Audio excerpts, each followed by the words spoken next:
Before we begin the story, let us know where you're watching from by leaving a comment below. If you enjoy this video, don't forget to like and subscribe. Have a wonderful day. Enjoy the story. James Carter, at 40 years old, ran a chain of luxury restaurants across the country.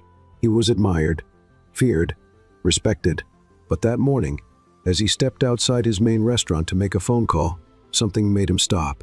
In the middle of the city's busy rush, he saw a woman sitting on the ground, a thin blanket over her shoulders, holding a small child in her lap. Her eyes were down, but when she looked up, time seemed to stop. Clara, he said her name almost without thinking, as if the word came straight from his heart before his mind could catch up.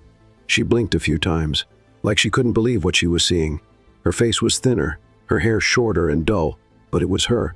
The same deep green eyes, the same strong and gentle expression. The child in her lap, a little girl with auburn curls and a scared look, held tightly to her mother's chest. "James," Clara whispered, like she was sharing a secret she never meant to say out loud. He felt the ground disappear beneath him. It had been nearly 15 years since she vanished. No explanation, no note, no goodbye. It was like she'd disappeared off the face of the earth, leaving a wound in him that never truly healed. Without thinking, James took off his designer coat and knelt down, placing it over Clara's shoulders. "What happened to you?" he asked, his voice softer than he expected. Clara lowered her eyes. "It's a long story." The little girl, frightened, buried herself deeper in her mother's arms. The scene unfolding in front of the upscale restaurant was already drawing attention. Employees, customers, even people walking by stopped to see the most powerful man in town kneeling in front of a homeless woman. "Come with me now," James said, holding out his hand. "I can't. You can, and you will. Trust me." Carefully, he helped Clara to her feet. The little girl, who looked about 3 years old, clung to her mother's neck. James didn't say another word. He led them into the restaurant, ignoring the puzzled looks from the waiters and the manager. "Get a hot meal ready now, and bring clean clothes." His tone was firm, and no one dared to question him. In a private room reserved for VIP guests, James closed the door and sat across from Clara. The silence between them felt heavy, almost suffocating. "Where have you been all this time?" She swallowed hard. The little one was now asleep, her face resting on her mother's shoulder. "James, I left because I thought it was the right thing to do. I didn't want to ruin the future you were building," he frowned. "That makes no sense." A tear slipped from her eye. "It does. It does when you find out you're pregnant at 18 with no support, no money, and the only man you love is about to get a scholarship to one of the best universities in the country." James went silent. His heart skipped in a strange, confused way. "You were pregnant?" She nodded, eyes full of tears. "I had a baby, Liam, but I couldn't raise him. I was alone with nothing. I gave him up for adoption." Her words hit like a punch to the gut. James leaned back in his chair, trying to process what she had just said. Clara watched him, anxious. She wasn't expecting forgiveness, not even understanding. She just wanted him to know the truth. "I've lived with that guilt every day. It never went away," she said softly. James took a deep breath. He felt a knot in his chest, a mix of anger, sadness, surprise, and something he didn't want to admit, relief for finally knowing the truth. "And her?" he asked, nodding toward the child. "Isabel, my daughter from another marriage. My husband died in an accident. He wasn't a good man. He left us in debt, and I lost everything. We've been on the streets for a few weeks now." A waiter came in, breaking the moment, bringing warm plates and a small tray of fruit. Clara quietly thanked him. Isabel woke up to the smell of food and slowly opened her eyes. When she saw James, her eyes widened with curiosity. "Mommy, who is he?" "An old friend of Mommy's, sweetheart." James smiled gently. "Hi, Isabel. You can call me James." The little girl smiled shyly and took a bite of bread. James watched them for a while. That image of a hungry child and the woman he once loved, now so broken, stirred something deep inside him. "You're spending tonight in a hotel. Tomorrow, we'll talk more." Clara wanted to say no, out of pride, out of fear, unsure how to accept help from someone she had hurt so deeply. But she simply nodded because, for the first time in many years, someone was treating her with dignity, and she didn't know that this gesture would change everything. The hotel room was simple but comfortable. Clara didn't know how to react when she saw the soft bed, the clean bathroom, the sheets folded so neatly. After weeks of sleeping in crowded shelters, cold sidewalks, and station benches, That space felt like an almost unreachable luxury. Isabel ran to the window, amazed by the city view. "Mom, you can see the top of the world from here." Clara smiled, kneeling beside her daughter. "It's beautiful, isn't it?" she whispered, holding her little hand. Outside, James waited in the hotel lobby. The driver was ready to take him back to the office, but he couldn't leave. The image of Clara and Isabel stayed with him. Something inside had been stirred, an old instinct, long forgotten but still alive, a mix of protection and love. And maybe, just maybe, a need to make up for what couldn't be saved in the past. While he waited, James picked up his phone and called Daniel. "Daniel, the first need you to get documents, clothes, and everything a woman and a child might need. Her name is Clara Thompson, and the girl Isabel." "Who?" Daniel asked, suspicious. "Just do what I asked. Is this about the woman from this morning? The one sitting on the sidewalk?" "That's right. She's going to work with us." "What? James, are you out of your mind? Do you even know her?" "I know her better than anyone." "Just do it tomorrow. I want her at the Soho location as an assistant manager. Start the hiring process right away." James hung up before Daniel could argue further. He knew he was going against all the rules of his own empire. He always said his network stood for professionalism above all, but at that moment, his heart spoke louder than any policy. The next morning, Clara woke up to the sound of the TV. Isabel was already sitting on the carpet, glued to a cartoon. Clara stretched, and for a moment, forgot she was in a hotel room. Only when she noticed the clean clothes hanging over the chair and the new bag someone had quietly left during the night, did reality hit her. She sighed, feeling both grateful and a little ashamed. 2 hours later, she stood at the entrance of the Soho restaurant. The automatic doors opened as she stepped forward, revealing an elegant space with glass walls, dark wood, and the gentle scent of fine spices in the air. She felt out of place. Even dressed in professional clothes, with her hair neatly tied back, the uncertainty was still in her eyes.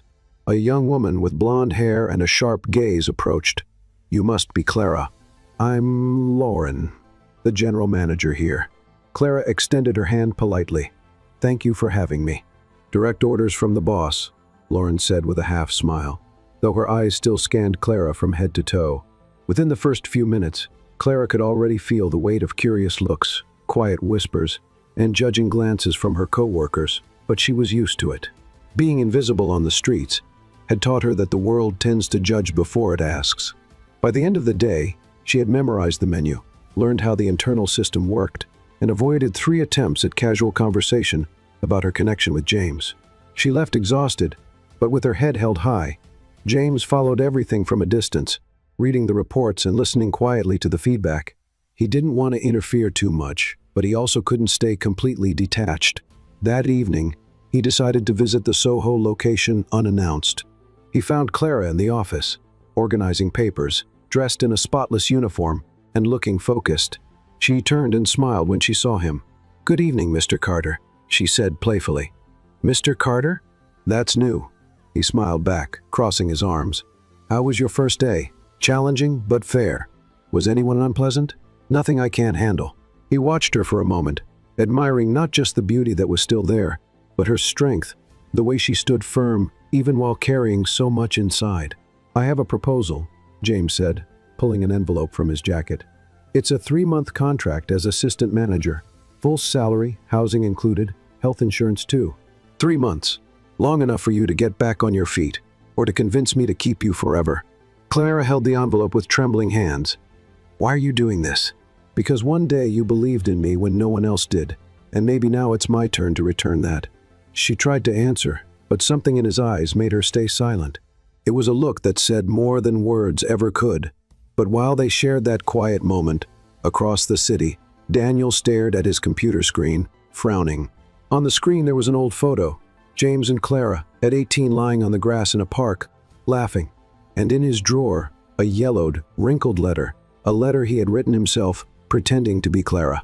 James was watching the activity in the dining room of one of his most prestigious restaurants, but his mind was far away. Even in the middle of a strategic meeting with his team, he couldn't focus. The executives' voices sounded like background noise, while flashes of Clara filled his thoughts. The way she smiled shyly, her steady gaze even when she was trembling inside, the way she cared for little Isabel. "James," Daniel called, gently touching his shoulder. "Sorry, what did you say?"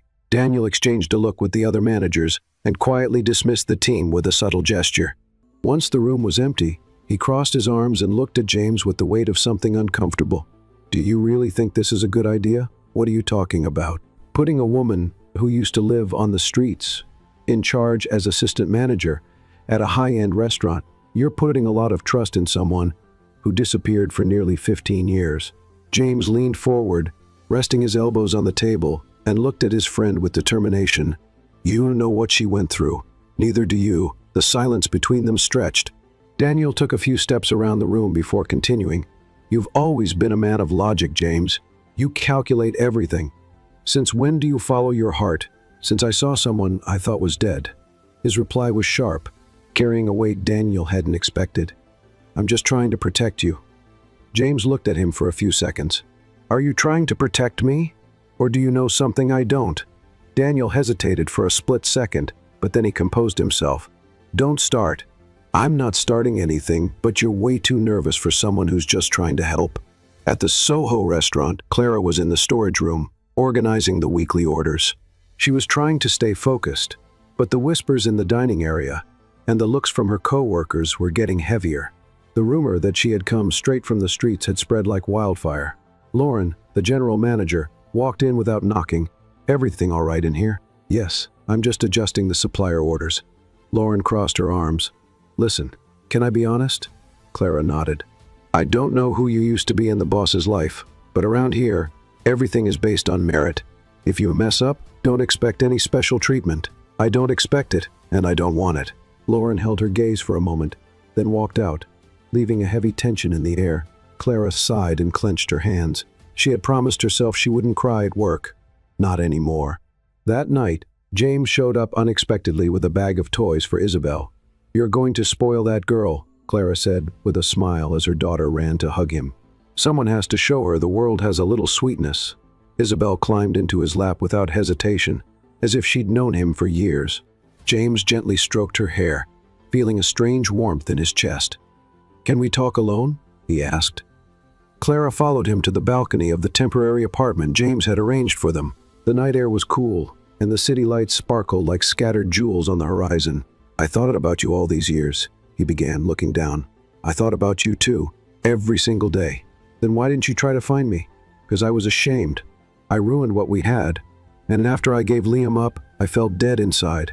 Her voice cracked. "I didn't think I deserved another chance." James widened his eyes. He remembered Clara saying she was pregnant when she left, but he hadn't asked anything back then. Now the question hit him like a wave. He stayed quiet for a few seconds, as if trying to make sense of the words. Then he asked, voice shaking, "Wait, Liam is my son too?" Clara looked away. Her heart was racing, her lips dry. For a moment, she thought about lying, but she couldn't. "Not anymore." "Yes, Liam is your son, James." The world seemed to slow down around him. He took a step back, like he needed to breathe. The name, the truth, the realization everything came crashing down at once. A son he had, a son who existed and whom he had never met. Clara continued, her voice heavy with emotion. "I had nowhere to go, James, no support, and I thought with another family, he'd have a chance I couldn't give him." James took a deep breath. He felt a knot in his chest, a mix of anger, sadness, surprise, and something he didn't want to admit. Relief for finally knowing the truth. "I'm going to find him," he said at last. "If you want me to?" Clara slowly nodded, torn between fear and hope. It was an old dream buried under layers of guilt. "Do you think he'll want to see us?" "There's only one way to find out." Meanwhile, Daniel was walking through the back parking lot of the Soho restaurant, phone to his ear. "I want to know everything about this woman, her past records, anything I can use." The voice on the other end responded quickly. "I can dig up some old files, but it's going to cost you. Money is not an issue. I just need a reason to get her out of the way." Daniel hung up and looked at his reflection in the car window. As much as he didn't want to say it out loud, there was a fire of anger burning inside him. He had loved Clara since he was 18. That's why he forged the letter. That's why he sabotaged their chance. And now, seeing her back and taking up space in James's heart, a place he never had, was unbearable. But he still had a few cards to play, and this time he'd play them all. That night, James barely slept. The news that he had a 9-year-old son echoed in his mind like a bell that wouldn't stop ringing. Every time he thought about the name Liam, his heart tightened, a mix of guilt and urgency he had never felt before. Early in the morning, before the sun even rose, he was already at the office.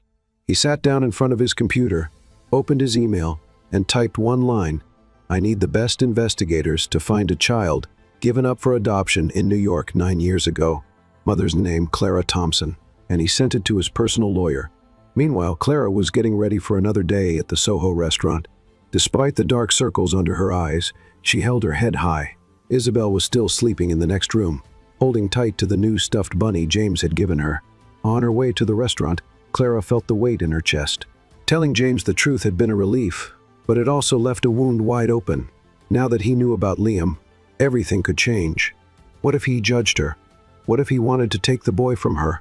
Even though they didn't have him anymore, she still remembered the day she signed the adoption papers, her vision blurry and her hands shaking. She never forgot the smell of the hospital pillow, the warmth of his tiny body in her arms, or the pain of leaving him behind, knowing she'd never have another chance to see him again. Now there was a chance, and she wasn't sure she was ready. Across town, Daniel was sitting in a quiet coffee shop with a man who looked ordinary but had sharp eyes.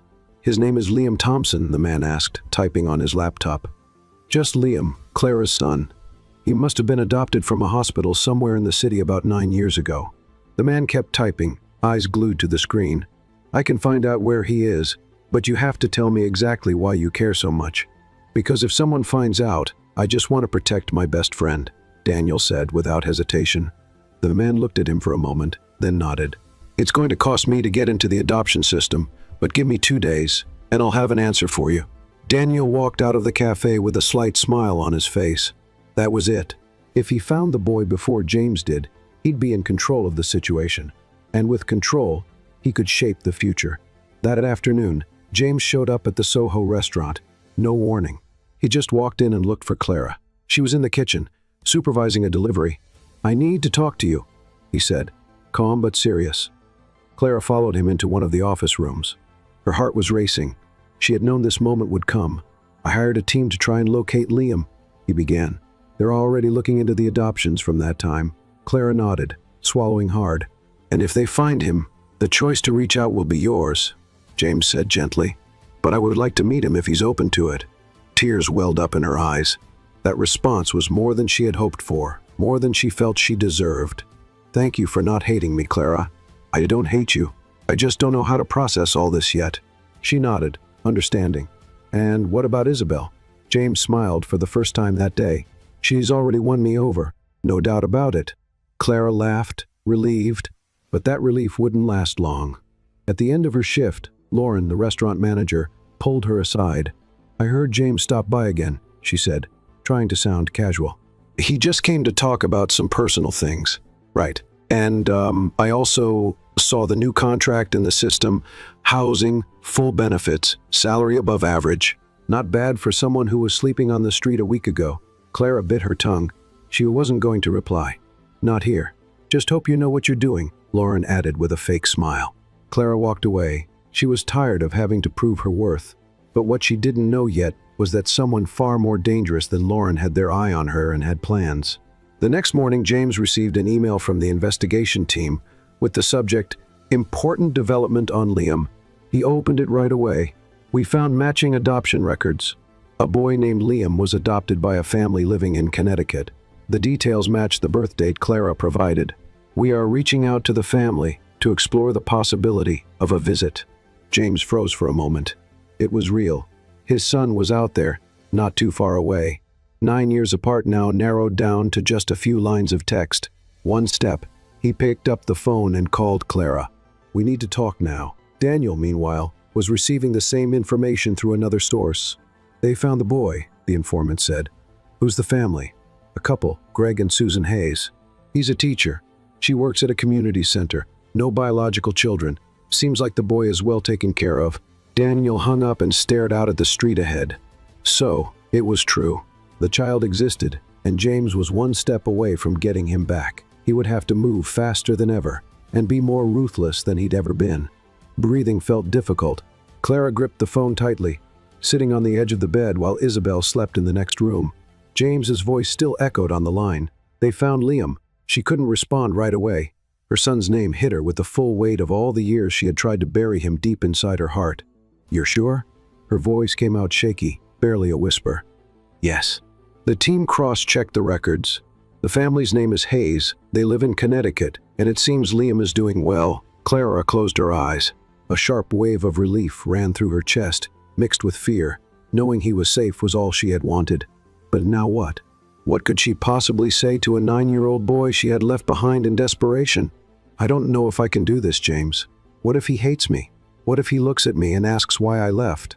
If he asks, you'll tell him the truth. And if he hates you, you'll accept it.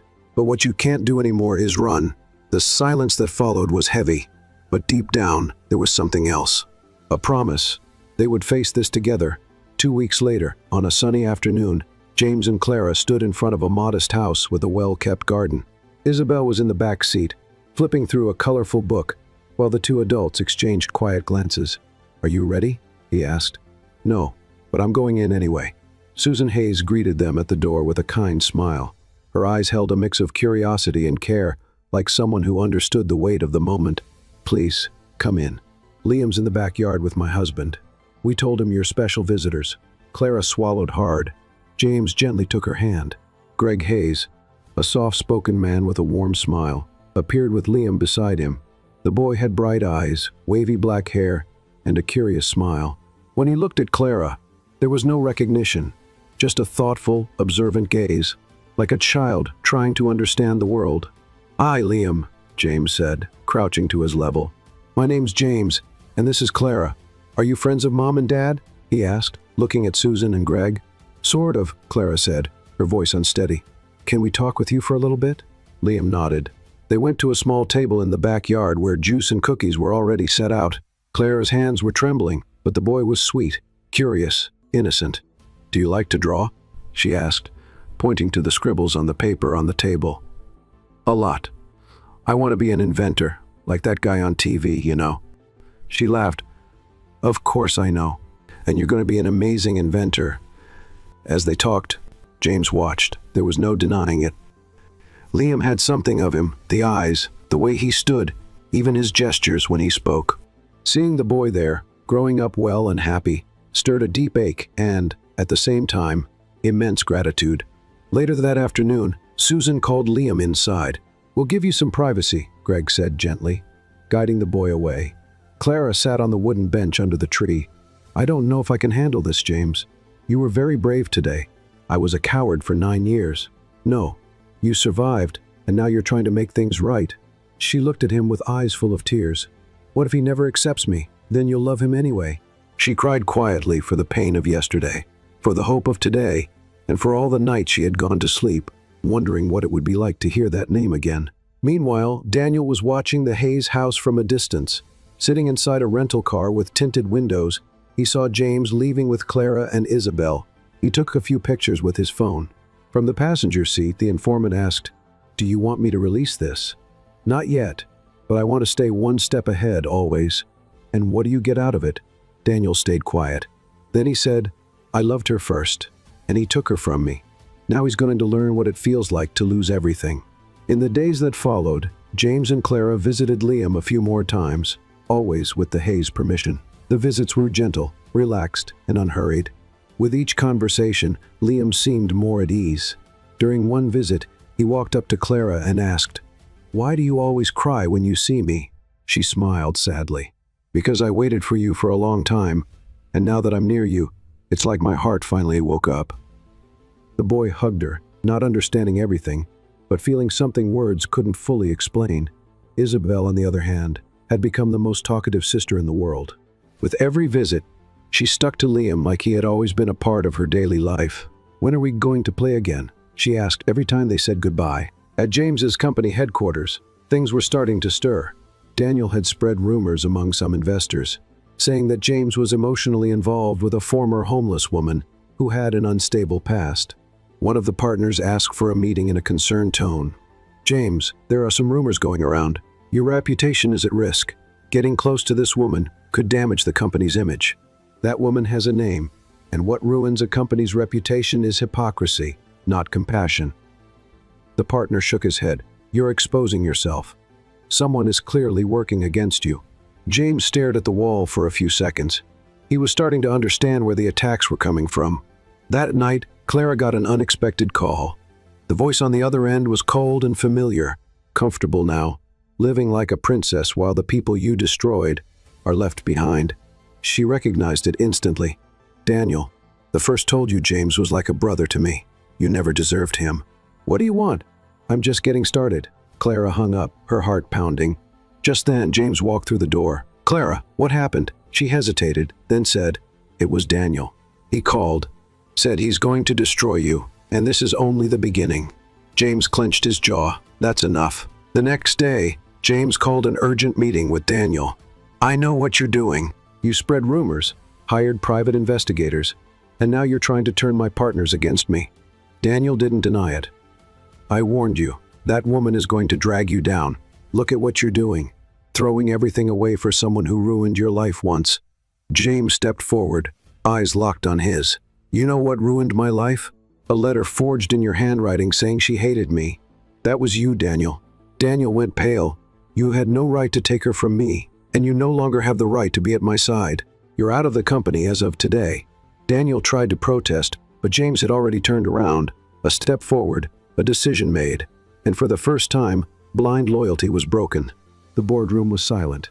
Daniel stood still, staring at James, as if he were waiting for him to change his mind, as if all the years of so-called loyalty could outweigh the very real betrayal he had just confessed. You're not going to do this to me, he finally said, breaking the silence. I already did, James replied flatly. And if you want to avoid a lawsuit for sabotage and defamation, I suggest you sign your termination papers without a fight. Daniel scoffed and took a step closer. All of this because of her? James didn't hesitate. No, this is because of you. Daniel's eyes lost their fire. For a moment, James almost saw the boy who had once been his best friend, the fast-talking kid who helped pack lunches in his grandmother's kitchen. But that boy was long gone. In his place stood a bitter man, angry over unreturned love and the choices he'd made. You're going to regret this, Daniel muttered before storming out, slamming the door behind him. James stayed quiet for a few moments, trying to calm the storm inside. He knew he had made the right decision, but the victory felt bitter. Outside, Clara sat in one of the lobby chairs. When Daniel walked past without even looking at her, she already knew what had happened. James followed soon after. His face was tense, but there was something new in his eyes, relief. He's gone? She asked softly. He's out of the company and out of my life. Clara held his hand tightly. I'm sorry. Don't be. He made his choice, and now I've made mine. She looked at him a little longer than she should have. The silence between them was filled with memories, regrets, and possibilities. In the days that followed, James focused more than ever on reconnecting with Liam. Their meetings became regular, always with the adoptive parents, Susan and Greg, present. They made it clear they were willing to support the connection, as long as it was done with respect and care. One afternoon, while James and Clara watched the children playing together in the yard, Isabel and Liam laughing with a water balloon in their hands, she walked over to James with a shy smile. He's like you when he's focused. James gave a small smile. And he has your stubbornness, Clara sighed. I don't even know how to thank you for all this. You don't have to thank me. You just have to stay. She turned her face toward him. She wanted to say more, but Isabel came running toward them, Liam right behind her, laughing. Mom! Mom! Liam's going to teach me how to draw rockets. Clara smiled. Then you'll be the world's first astronaut artist. And I'll be her rocket engineer. Liam added excitedly. James watched them, his throat tight. The scene in front of him was exactly what he never knew he needed, family. That night, Clara went out to the porch of the temporary apartment where she was staying. James was already there, quietly drinking coffee. The city buzzed in the background, but they felt like they were in a world of their own. I don't know if I can let all this happen, she said. What do you mean? It feels unreal. After everything I've done, after everything I've hidden, you didn't hide things because you wanted to. You were surviving. And what if Liam asks me one day why I left? James looked at her seriously. Then you tell him you were young, scared, and had no support, that you did the best you could, and you ask for forgiveness. That's all. She nodded, her eyes filled with tears. She moved closer and rested her head on his shoulder. James didn't pull away. Instead, he put his arm around her. "I'm sorry for everything," she whispered. "Me too." Meanwhile, Daniel was making his own quiet moves. He wasn't planning to disappear, not yet, and definitely not to let James rebuild his life so brightly. So, he went to the press, a journalist willing to publish a human interest story about Clara's past. 2 days later, the headlines started popping up. Former homeless single mom now working alongside restaurant mogul. Secret romance. Employee hired without qualifications. Criticism grows over James Carter's leadership. The article included old photos of Clara in shelters, details about her abusive marriage, and, more subtly, suggestions that she had caught James to secure her future. That same day, the board members called an emergency meeting. James was summoned. "This is out of control. The media is already questioning the company's credibility. Investors are on alert," one director said. "I'll handle it," James replied. "Personally, how do you plan to do that?" James was quiet for a moment. Then he stood up with the truth. The next morning, he called a press conference at one of the chain's restaurants. The cameras were in place, the journalists eager. James stepped up to the small stage, holding an envelope in his hands. "Over the past few days, there have been rumors about my personal and professional life, accusations that question the integrity of the company I built. So, I'm going to clear things up." Total silence. "Not long ago, I reconnected with Clara Thompson, someone who was very important to me in the past. Yes, she experienced homelessness, but that doesn't define who she is. What defines her is the strength she showed to rise again, the way she cares for her daughter, the dignity she kept even when the world turned its back on her."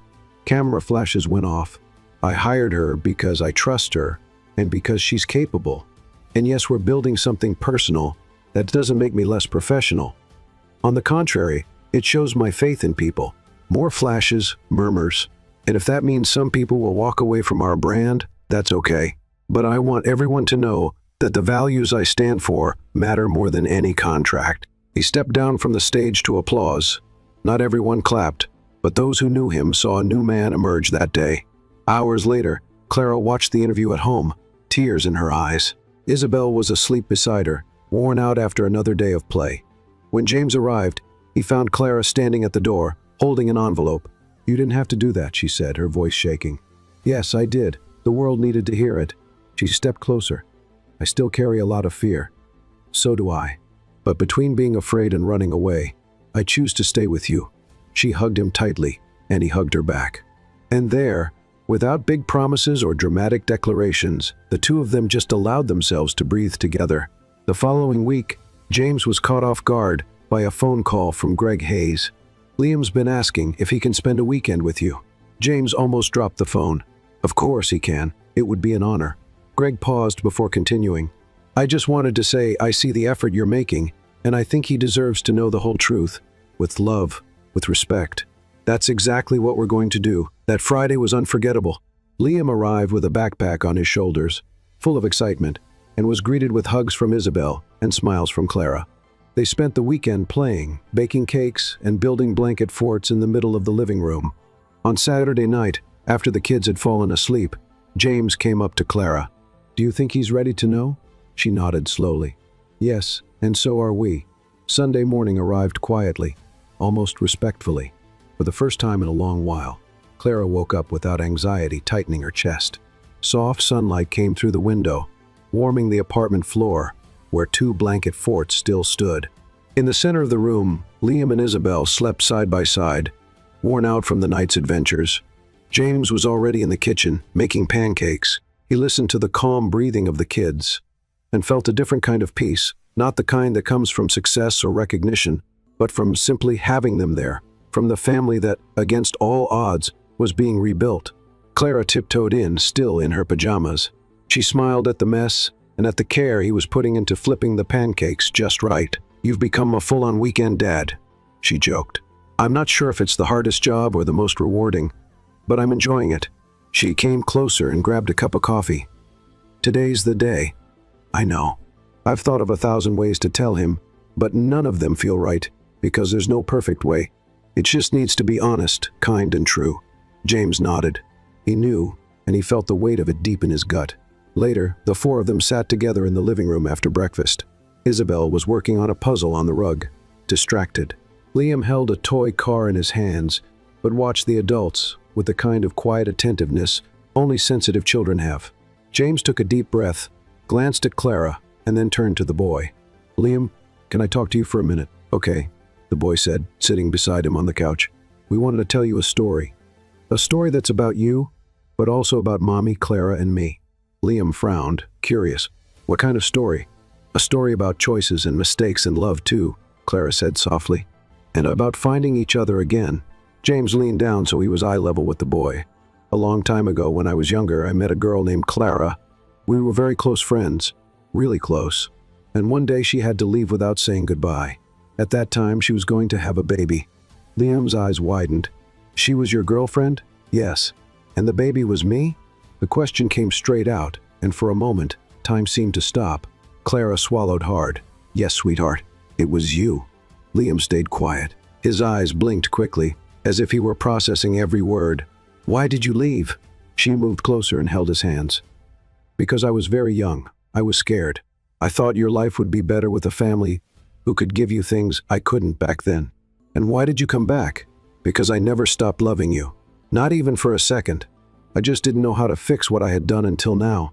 James leaned in too. "And I only found out you existed a short time ago. And ever since, all I've wanted is to be close to you, without taking anything away from anyone, just adding to it." Liam didn't cry. He didn't yell. He didn't run. He just sat there, eyes filled with tears, trying to make sense of everything. "So, are you my dad?" James felt his heart skip a beat. "Yes, if you want me to be." The boy looked at him for a long moment, then turned to Clara, and then he asked, "Will my parents now still be my parents?" "Always," Clara answered right away.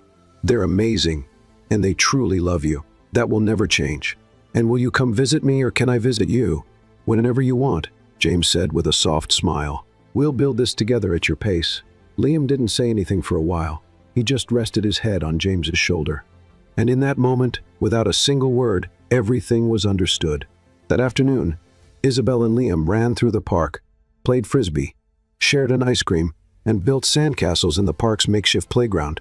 James and Clara watched them from a distance, sitting on a bench.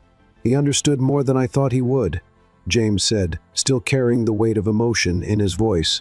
"Children feel what's real. It doesn't matter how you say it. If it comes from the heart, they know." James looked at her. "You talk like a mother who's been through a lot, but still knows how to love." Clara laughed, without hiding the sadness. "Because if I stopped loving, I'd stop living too." He held her hand.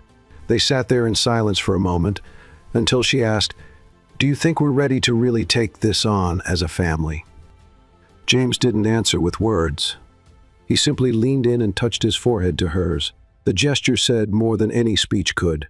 Meanwhile, Greg and Susan were sitting on their porch, looking at a photo Clara had sent. Liam and Isabel were smiling, their faces messy with ice cream. "He looks happy," Greg said with a soft smile.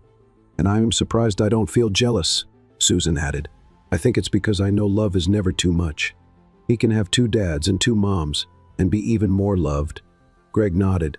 "Maybe what we're doing now is the greatest act of love we've ever given him, letting him know his whole story." On Monday, Clara returned to work with her head held high. The curious looks were still there, but now she walked differently, not because she was with James, but because she knew who she was. She knew what she was made of. At the end of the day, Lauren called her into the office. "I just wanted to say I was wrong about you," she began, getting straight to the point. "I thought you were just another one of the boss's favorites. But I've seen how you work with the team, how you get involved, how you listen." Clara raised her eyebrows, surprised. "Thank you. That means more than you know. And if you're really thinking of staying around, I might be able to recommend you for the executive training program in the network." Clara smiled, this time with pride. "I'd love that." That night, James made a simple dinner, but one full of meaning. Clara arrived carrying Isabel, and Liam came running in behind her, still in his school uniform. "My teacher praised me today," the boy shouted. "She said my essay was the most touching one in the class." "What was it about?" James asked. "My family." James and Clara exchanged a look. "And what did you write?" Clara asked. Liam shrugged. "That I have 2 homes, 2 moms, 2 dads, and 1 very loud sister." Isabel made an offended face. and everyone laughed. That night, they laughed a lot. They told stories, had a napkin war, and in the end, when the kids were asleep, James and Clara lay on the couch leaning against each other. "I never thought a new beginning could feel like this," she said. "Me neither. But now that it started, I don't want it to stop." She looked at him softly. "Me neither." The next morning began with laughter. James, still wearing his apron, struggled to keep the waffle batter under control, while Isabel insisted on adding colorful sprinkles on top. Liam, focused, watched every step like it was a science lesson. Clara stood by the kitchen doorway, just watching and feeling. Life seemed to have color again. After years of darkness and silence, that light family noise filled the space that used to be taken over by guilt. "Think you can handle having a kid watching your every move?" Clara asked, teasing. "I'm starting to like it. He makes me pay more attention to everything," James replied, smiling at Liam. That afternoon, Liam returned to Greg and Susan's home. The goodbye was calm, without tears, but with lots of tight hugs. They had become more than just the couple who raised him. They were the bridge between his past and present. "See you later, Dad," Liam said before getting into the car. It was the first time he used the word. James froze for a second, then smiled and nodded. The lump in his throat was too big to answer. 2 days later, Clara was going over the weekly schedule at the restaurant when an unexpected notification appeared on her phone. It was a message from an unknown number. "It's not over. You know what you did. The truth has a price." She stopped breathing for a moment. The phone nearly slipped from her hands. The number was different, but the style, the tone, the threat were unmistakable. It only took a few seconds for memory to do the rest. The past had come back.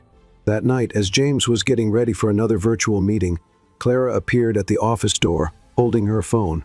"I got this today," she said plainly. He read the message, frowned, and immediately took control. "Is someone threatening you?" "I think I know who it is," she replied in a low voice. "Remember when I told you that Isabel was born from a marriage that nearly destroyed me?" James nodded. "Her father, before he died, he used to make threats like this.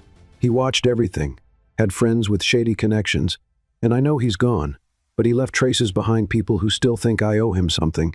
James stood up, his voice firm. "This ends now. Tomorrow, we're hiring security. I want that number traced. If you feel threatened, we'll leave town for a few days. But no one is going to touch you. You're not alone anymore, Clara." She took a deep breath, trying to absorb the protection he was offering. The fear was real, but this time, she wasn't facing it alone. The next day, one of James's private investigators traced the number. They found out the message had been sent from a prepaid phone registered under a fake name, located near Clara's old house. She hadn't been back since she left, holding Isabel in her arms with her late husband's debts knocking at the door. "It could be someone from his circle, or someone trying to blackmail you now that your story is public," the investigator explained. "What if it's more than that?" she asked. "Then we'll find out," James said, "and we'll protect what's ours." That same week, while Clara tried to keep her routine at the restaurant, a woman quietly appeared among the customers. Thin face, heavy makeup, and a stare that froze Clara in place. "I can't believe it," she whispered, putting the tray down. The woman approached with a crooked smile. "Clara Thompson, never thought I'd see you here. And so well dressed, too." Vanessa was the sister of Clara's late ex-husband. For years, she pretended to support Clara while secretly helping him manipulate her. And now here she was, in the middle of the restaurant, seemingly ready to bring it all back. "I heard your story made the news. The boss fell for the former homeless woman. Is that it?" Touching. Almost sweet. "Why are you here?" "Because there are things you forgot to pay, dear. Debts my brother left behind, and now they're on your shoulders. And if you don't want certain pictures and videos floating around, maybe we should have a nice, calm talk." Clara felt her blood run cold. Did Vanessa have copies of the old files? Those images from the darkest time with her husband, the time when she was humiliated, recorded, torn down piece by piece. "Are you blackmailing me?" "No. I'm offering you a chance to clear your conscience and keep the new little life you built. Think about it." That night, Clara told James everything. "For years, I suspected she had material to use against me, but I thought it disappeared when he died. And now she shows up, asking for money. Said if I don't pay, she'll release everything, even images of Isabel as a baby, things that should have never existed." James listened quietly. When she finished, he was pale but composed. We'll handle this legally. I have the best lawyers in the city. If she publishes anything, it's a crime. We'll have her arrested. What if she acts before the law can stop her? Then we tell the truth before she does. What's the truth, Clara? What happened to you? The pain you went through, we'll tell it in our own way, with dignity. If someone wants to judge you after that, they don't deserve to be part of our lives. Clara looked at him, surprised by his resolve. You really think someone could still accept me after knowing everything? I did. And more than that, I admire you. She didn't say a word. She just hugged him. And that night, for the first time, she didn't cry from fear. She cried from courage. 3 days later, James arranged another press conference. This time, Clara stood beside him, hand in hand. With a trembling but steady voice, she shared her story about her past with her ex-husband. She said she suffered, stayed silent, was humiliated, but she survived, and now she refused to be silenced by those who feed off others' pain. The press reacted with surprise. Some criticism came, but most applauded. Social media was filled with messages of support, especially from other women voices that had never felt heard before. Across town, Vanessa watched the press conference with anger in her eyes and trembling fingers, muttering, "She exposed herself before I could strike." But the move had been made, and now she was in the direct sights of James Carter's legal team. The following week, the Soho restaurant broke its record for reservations. People wanted to see the real story behind the business. And more than that, they wanted to support the woman who had the courage to tell her truth. Meanwhile, Liam and Isabel were planning a surprise performance for Saturday night's dinner. "Is it going to be like a wedding?" Isabel asked, as she drew hearts on a piece of paper. "They're not married yet, but it kind of feels like it," Liam said with a shrug. "Then let's make it a pretend wedding. Is that okay?" James overheard them from the hallway and smiled. "That's more than okay." That evening, when Clara got home, she found the apartment decorated with balloons and drawings taped to the walls. Isabel was wearing a borrowed white dress and a paper crown. Liam wore a crooked blazer and carried a big book, pretending to be the officiant. "We're gathered here today to celebrate the union of James and Clara," Liam said seriously, while Isabel held a crepe paper bouquet. Clara laughed, touched. "You two are something else. We're a family," Liam replied. And James, taking her hand, added, "One that doesn't need a ceremony to be real." But that same night, in the silence of a dark parking lot, a man with a worn face and a shadowed expression spoke on the phone. "She got away this time, but there's still something to be done." "And what do you suggest?" asked the voice on the other end. "What always works? Fear." The sound of the call ending echoed in the dark, and something about that night shifted. The house lights were already off when Clara woke with a start. There was no sound except the faint hum of the heater, but something in her body seemed to know an old instinct, a warning she recognized well, that chill down the spine that only comes when danger is near. She got up quietly and peeked out the living room window. Nothing out of the ordinary, but when she turned to go back to the bedroom, she noticed a shadow in the hallway. Still, "James," she called softly. The light came on suddenly. "It's me," he answered, appearing with his phone in hand. "I got a notification from the security system. Someone tried to break in through the side gate." She froze. "Isabel, Liam, they're asleep. They're safe. I already called security. No one got in."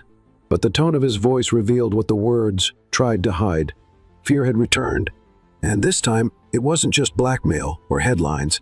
It was real, physical. The next morning, James upgraded the building's security and placed guards at the kids' school entrance. Clara didn't argue. She knew that kind of threat. People like that don't back down. They just change tactics. While organizing orders at the restaurant, she received a new message on her phone, a photo. It was Isabel, taken from a distance at the school playground, and below, a short message, "Pretty girl, shame if something happened to her." The phone fell from Clara's hand before she even realized it. James dropped everything when she called him, her voice nearly unrecognizable. "They're watching Isabel." He didn't ask for more details. He just got in the car, furious, his fingers shaking on the steering wheel. At the school, he found Clara holding their daughter tightly.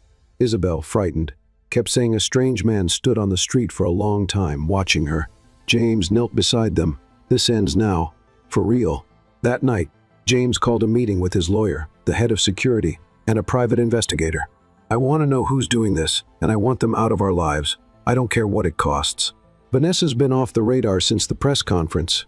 "But we have a new name," said the investigator. "Mark Sullivan, former friend of Clara's late husband, criminal record, and he was seen near the school yesterday afternoon. Why is he doing this? Looks like he was paid, but he also has a history of obsession. From what we know, he was close to your ex-husband's family." Clara, who had been silent until then, whispered, "Mark, he threatened me before when I tried to leave the marriage." James gripped her hand tightly. "We'll protect you, all of you. What if he tries to take Isabel? He won't get near her again." But even as he said that, James knew they needed more. They had to stop this man before he crossed a line that couldn't be undone. Over the next few days, the children were kept at home, watched over by security. Clara took a leave from work, but the atmosphere at home was tense. Liam, perceptive as always, noticed the anxious glances and hushed whispers. "Are you guys scared?" he asked one evening after Isabel had gone to bed. James sat down next to him. "We're just being careful, that's all." "Are we in danger?" James hesitated, then said, "There's someone bad trying to scare your mom, but she's not alone. And neither are you." Liam looked at him for a moment and said, "So, can I stay closer to Isabel just to be safe?" James smiled, his throat tight with emotion. "Of course you can, son." It was on a cloudy Tuesday when chaos came knocking, literally. The intercom rang.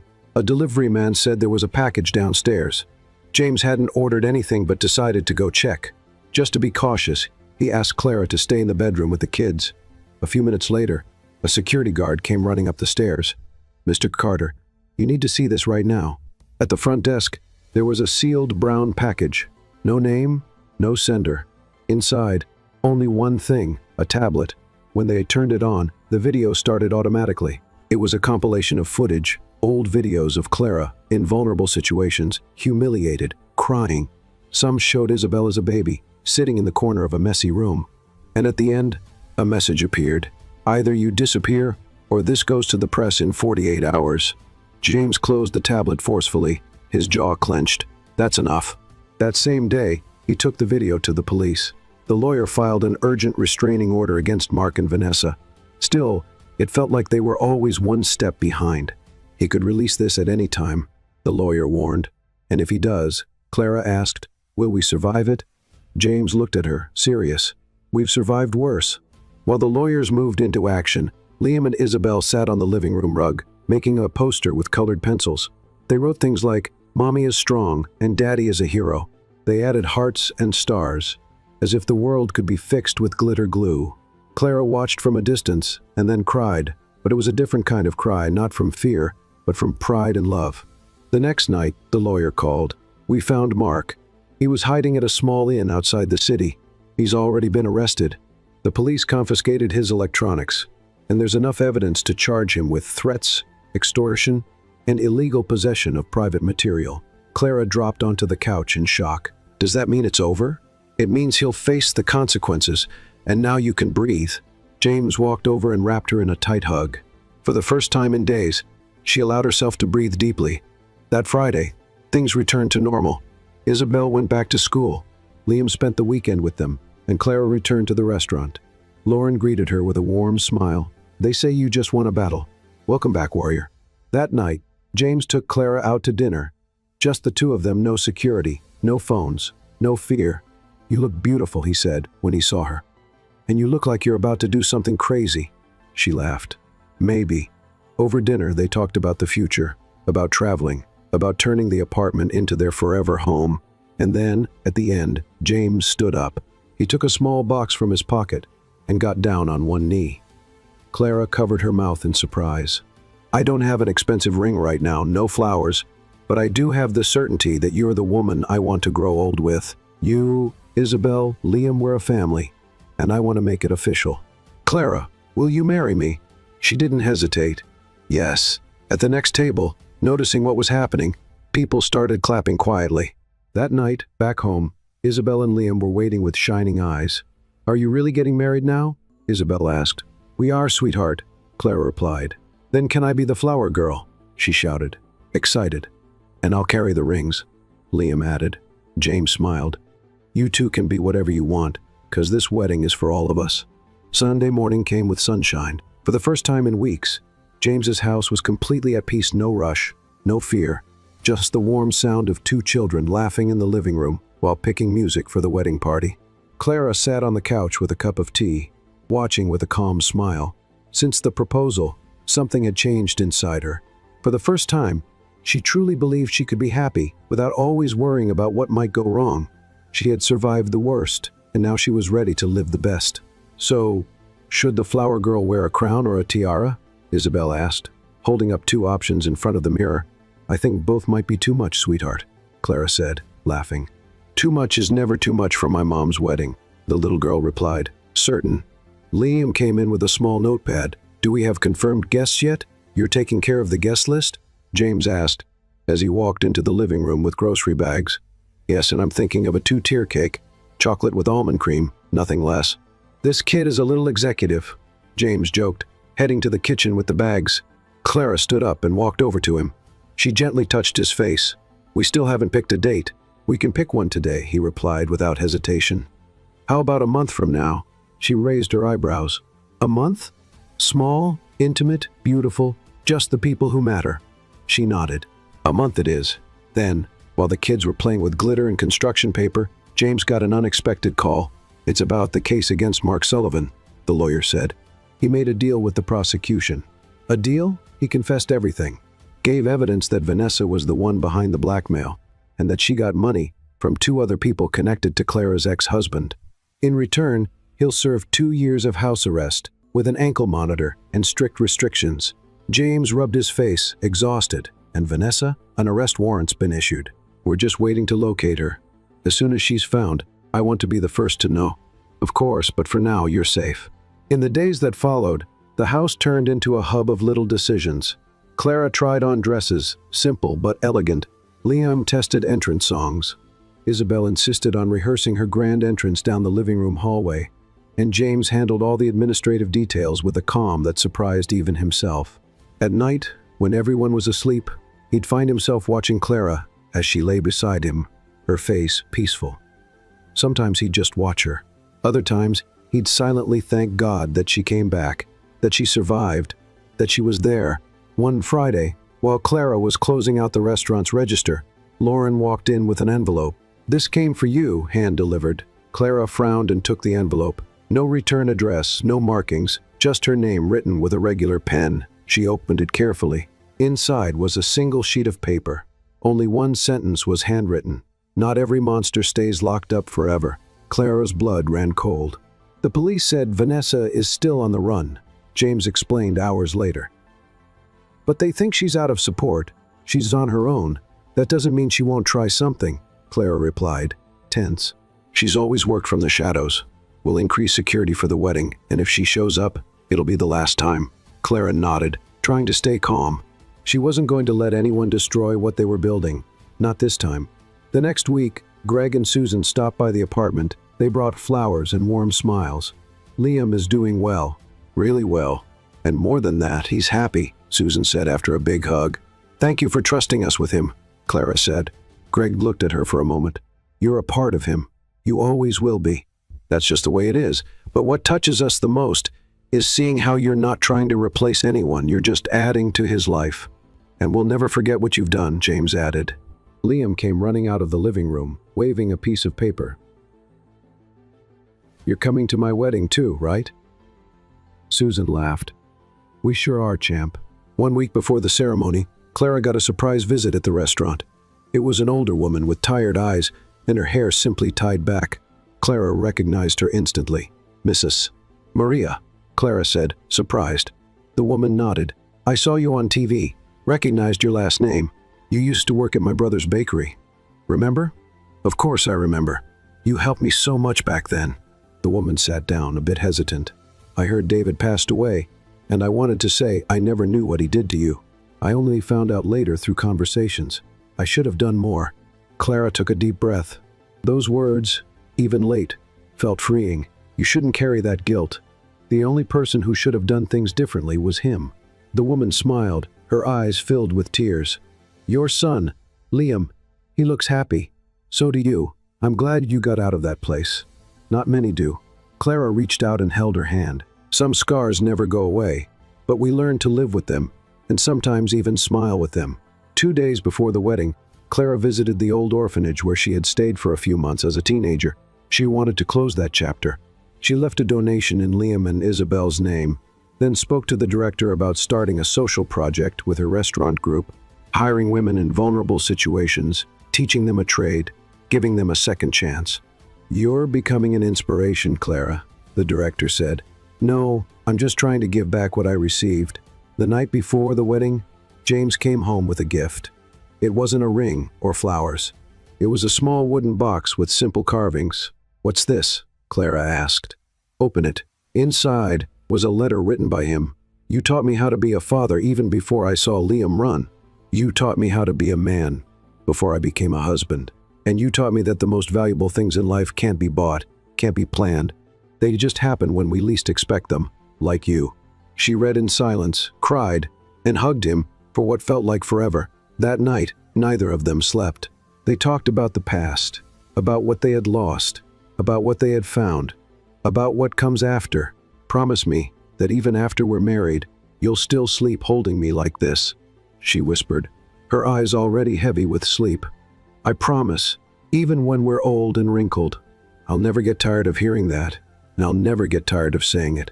The big day started with a clear sky and a light scent of flowers in the air. The sunlight came through the apartment windows with a softness that felt made for the moment. Clara awoke before everyone else. She walked to the balcony and took a deep breath. It wasn't anxiety. It was peace. In the living room, the chairs had been carefully arranged. The wedding would be held right there, in the place where everything had started again. James wanted it to be intimate, familiar, and so did she. On the table, a photo in a frame, a recent picture of Liam with Isabel on his shoulders, both laughing by the ocean. Next to it, another frame, this one older, a faded photo of her and James as teenagers, sitting on a swing, laughing at something time had long since taken away, but now felt like part of a destiny that had only fallen asleep for a while. In the children's room, Isabel was bouncing with excitement in her little white dress. "Mommy's going to look like a princess," she said, spinning with her flower basket in hand. Liam was carefully placing the rings in a small box. He was serious, as if he were in charge of the most important mission in the world.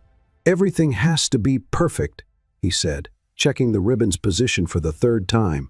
"It will be," James assured him, walking into the room. "Because you two are the heart of this day." Liam smiled. Isabel ran to hug him. James wrapped them both in his arms and held them there for a few moments. Nothing in the world compared to that kind of love. As the guests arrived, Greg and Susan were the first to approach Clara.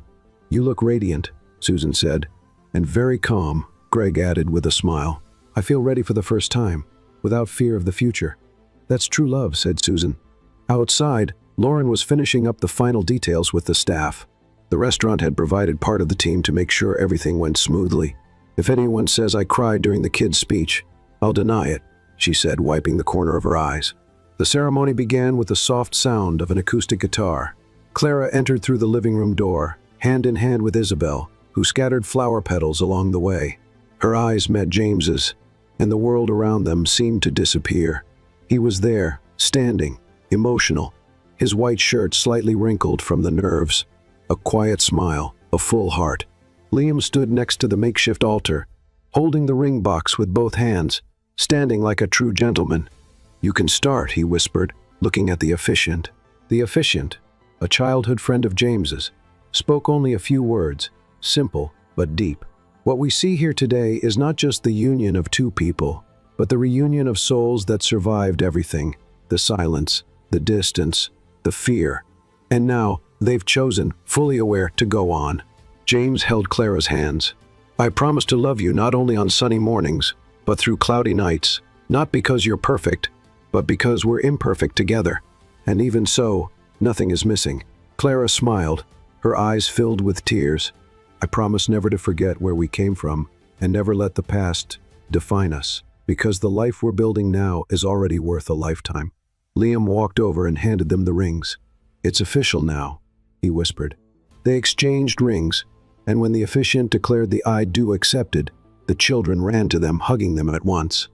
The guests clapped, some cried, and others simply smiled with their eyes. It was a small ceremony, but it had everything that truly mattered.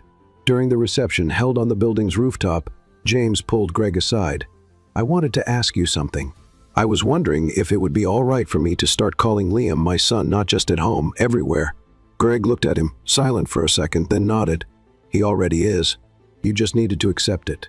Later, Clara danced with Isabel in her arms while Liam pulled Susan onto the dance floor. James watched for a moment, then walked over and gently twirled Clara, making Isabel giggle in the air. "This feels like a dream," he said. "It's real, and this is just the beginning.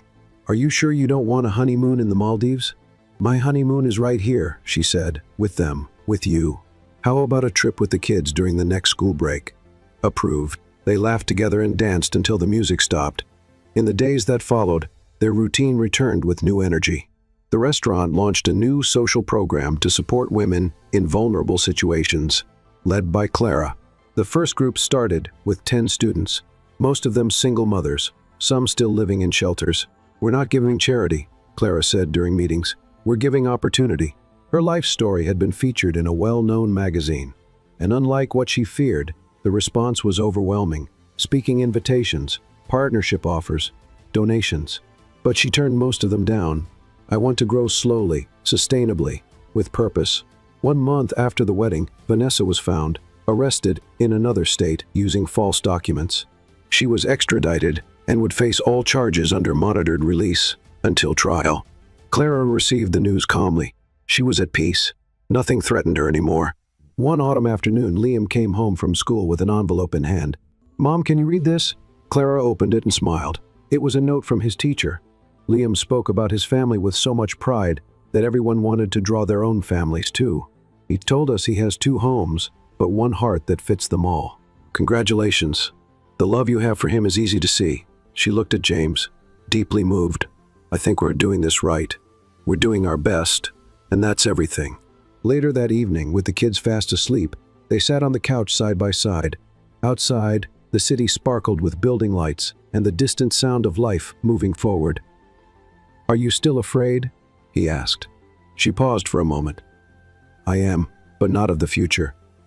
I'm afraid I'll forget how hard it was to get here and stop appreciating all of this the way it deserves." James pulled her closer. "Then let's promise something." "What?" "That we'll always remember, so we never lose what brought us here." She nodded. "Promise."